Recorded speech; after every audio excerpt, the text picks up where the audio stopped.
परम आदरणीय आचार्य जी, राधे राधे जी। खुश रहिए। राधे राधे। मेरी अभिलाषा है आपसे, मैं उत्तर बिहार के मिथिला प्रांत से मधुबनी मंडलांतर्गत बेनीपट्टी लघु मंडलांतर्गत चननपुरा ग्राम निवासिनः झोप नामकस्य मैथिल भूसुर वंशोद्भव जी। स्वर्गीय लक्षेश्वरस्य आत्मज जी। भागवत मर्मज्ञ जी। कर्मकांड विशारद जी। वास्तुविद जी। ज्योतिषी जयनाथ झा धर्मशास्त्री जी। मेरा नाम है। जी। जी। तो मेरी अभिलाषा है कि हमारे गुरु के द्वारा जो प्रदत्त है वो मैं आपसे कहता हूँ। जी। जी। हमारे गुरु थे इसी वृंदावन के अठकंबा रेतिया बाजार में ब्रह्म ऋषि हरिप्रपन्नाचार्य फलाहारी। जी। जी। तो उनके द्वारा सुना हुआ है कि 18 पुराणों में श्रेष्ठ है श्रीमद् भागवत। ठीक है। श्रीमद् भागवत में श्रेष्ठ है 10वां स्कंध। जी। 10वां स्कंध में श्रेष्ठ है रास पंचाध्यायी। ठीक है। रास पंचाध्यायी में श्रेष्ठ है गोपी गीत। जी। गोपी गीत में श्रेष्ठ है अंतिम श्लोक। जी। अंतिम श्लोक में श्रेष्ठ है अंतिम चरण। ठीक है। दत्तेषु जात चरणाम्बुरुहं स्तनेषु भीतासनैः प्रियदधीमहि कर्कशेषु। तो ये जो मंत्र है अंतिम श्लोक का अंतिम चरण, तो हमारे कान लालायित हैं आपके श्री मुख से उस श्लोक का व्याख्या सुनने को। वाह। इस श्लोक की व्याख्या कृपा करके आप मुझे सुना दीजिए। अंतिम श्लोक का अंतिम श्लोक 19वां श्लोक। गोपियाँ कहती हैं भगवान से, यत्ते सुजातु चरणाम्बुरुहं स्तनेषु भीताः शनैः प्रियदधीमहि कर्कशेषु तेनाटवीमटसि तद्व्यथते न किंस्वित् कूर्पादिभिर्भ्रमति धीर्भवदायुषां नः। भगवान श्री कृष्ण से गोपियाँ अंतिम बात यही कहती हैं कि हे श्याम सुंदर, जो आपके चरण हैं बड़े कोमल हैं। हाँ। और इतने कोमल हैं कि मेरे कठोर हृदय में, स्तनों में, यदि आपके चरणों का स्पर्श हो जाए मेरे हृदय में, तो मेरे हृदय इतना कठोर है कि मेरे हृदय से आपके चरणों को चोट लग सकती है। हे प्रभु, आपके चरण इतने कोमल हैं कि आपके चरणों में चोट लग सकती है।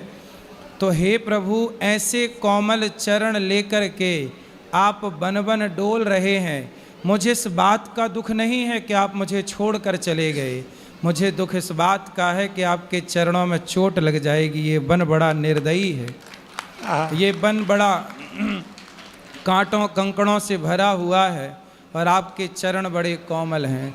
जब गोपियों का यह भाव सुना तब भगवान साक्षान मनमथा, तब भगवान गोपियों के इस भाव को सुन करके गोपियाँ हमारे चरणों से अत्यधिक प्रेम करती हैं। इसलिए सारा संसार चरणों को प्रणाम करता है, क्योंकि भगवान श्रीमन नारायण का वास ही चरणों में है। इसलिए गोपियाँ भगवान के चरणों का चिंतन करती हैं। और भक्तों की श्रेष्ठता यही है, वही श्रेष्ठ भक्त है जो चरणों की ओर खड़ा हो। जब भगवान श्री कृष्ण को लेने के लिए दुर्योधन और अर्जुन गए तो दुर्योधन सिर की तरफ खड़े हो गए पर अर्जुन चरणों की तरफ खड़े हुए।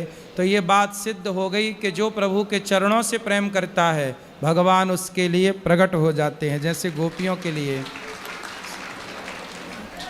भगवान प्रकट हो गए। धन्यवाद। तो कहते हैं कि रास पंचाध्यायी में जो 5 अध्याय हैं जी, पहला अध्याय रास प्रारंभ, दूसरा कृष्ण के विरह में गोपियों की दशा, ठीक है तीसरा गोपिका गीत, जी। चौथा भगवान का प्रकट होकर गोपियों को सांत्वना देना, पांचवा महारास।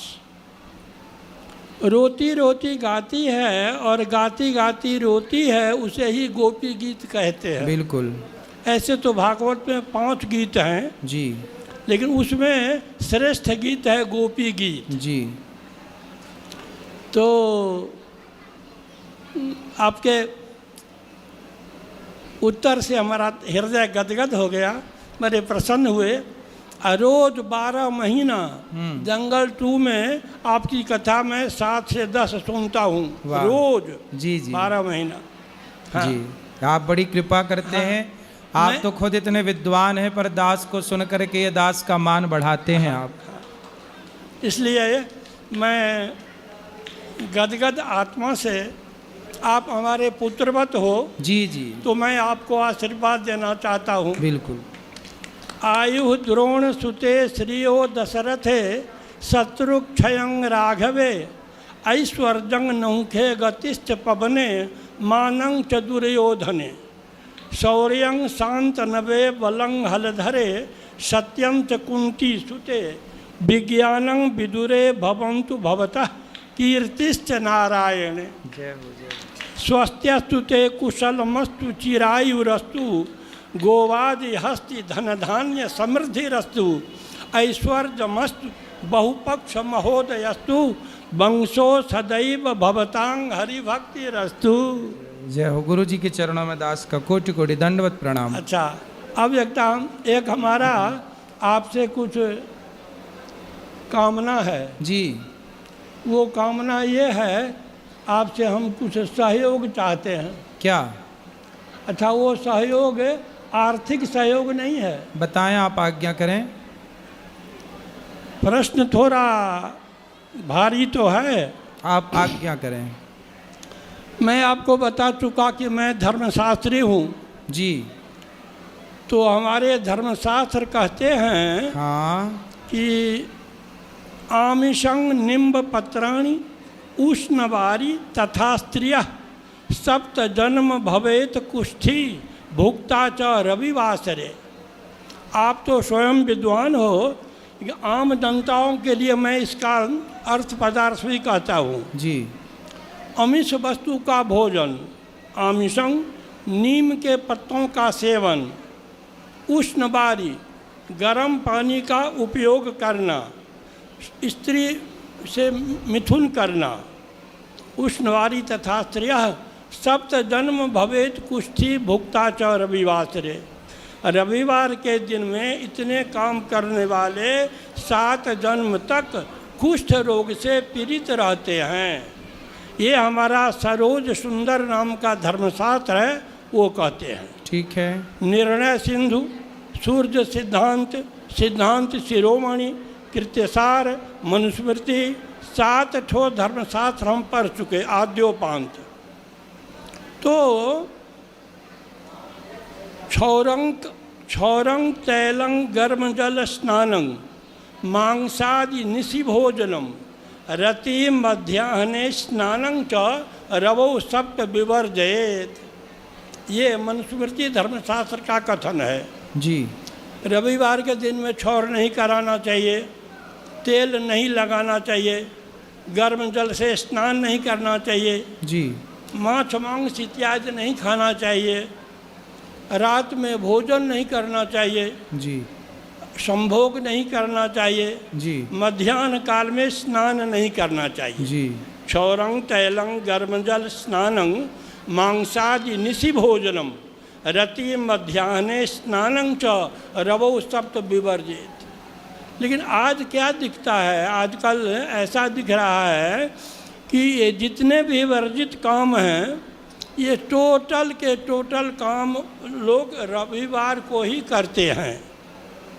इससे हमारे सनातन धर्म का ह्रास होता है। जी जी जी। तो हम आपसे निवेदन ये करना चाहते हैं, हमारे परम आदरणीय माननीय प्रधानमंत्री मोदी जी जी जो एक रात के अंदर में नोटबंदी करवा दिए, जी 5 मिनट में लॉकडाउन करवा दिए, जी वो मोदी जी तक हमारा पहुंच तो नहीं है, हम साधारण गरीब आदमी हैं। तो इसमें आपसे मदद हम ये चाहते हैं कि मोदी जी के थ्रू इस काम को, रविवार का छुट्टी जो है पूरे भारत में, वो नहीं होके सोम बुध शुक्र इन तीनों दिनों में किसी एक को चुन लें छुट्टी के लिए। वाह। छुट्टी के कारण ही ये सारे वर्जित काम लोग रविवार को ही करते हैं। सही है। छुट्टी संडे की क्रिश्चियनों ने। अच्छा एक सेकंड। जी जी। हमारे भीमराव अंबेडकर जी, उनका जो बनाया हुआ संविधान है उसमें ये संडे की छुट्टी नहीं है। नहीं है। तो फिर यदि हमारे प्रधानमंत्री मोदी जी यदि चाहें तो शुक्रवार या सोमवार या बुधवार को छुट्टी घोषित करके रविवार का छुट्टी हटा दें। सही है। अच्छा ये होगा कैसे? सही है। ये यदि आप ये चीज़ रामभद्राचार्य से बोलें, रामभद्राचार्य को प्रधानमंत्री से मित्रता भाव है, तो रामभद्राचार्य मोदी जी को आग्रह कर सकते हैं तो ये काम हो सकता है। सही है। आप चिंता न करिए, आपकी बात पहुंच जाएगी। अच्छा। लेकिन ये जो संडे की छुट्टी ऐड की गई है ना, ये षड्यंत्र के तहत, जब हमारा देश गुलाम था तो हाँ। रविवार के दिन जो ईसाई लोग होते हैं ना, वो चर्च जाते हैं। हाँ। तो ईसाई लोग अपने चर्च जाने के लिए उन्होंने छुट्टी करवाई, जबकि अपने यहाँ तो द्वादशी को, प्रतिपदा को ये छुट्टियाँ हुआ करती थी। अष्टम्यांग च गुरोर्हन्ति शिष्यांग हन्ति चतुर्दशी जी। अमावास्यायांग द्वयोर्हन्ति प्रतिपद बुद्धि विनाशिनी। ये छुट्टियाँ थी अपने यहाँ। हाँ। अब इन छुट्टियों को कोई भूल भी गए लोग। अब तो आप जो कह रहे हैं ठीक है, आपकी बात पहुँचा दी जाएगी। सुंदर। अच्छा, बस यही निवेदन है। सुंदर सुंदर। अगर रामभद्राचार्य को बोला जाए, बिल्कुल बिल्कुल, वो प्रधानमंत्री को बोलेंगे सब तो तक बात पहुंच जाएगी आपके, निश्चिंत रहिए। अच्छा, हमारा विचार कैसा लगा आपको? बहुत सुंदर, उत्तम, अति उत्तम। खुश रहिए। जय जय। आशीर्वाद दीजिए। वाह, अविष्ठार था।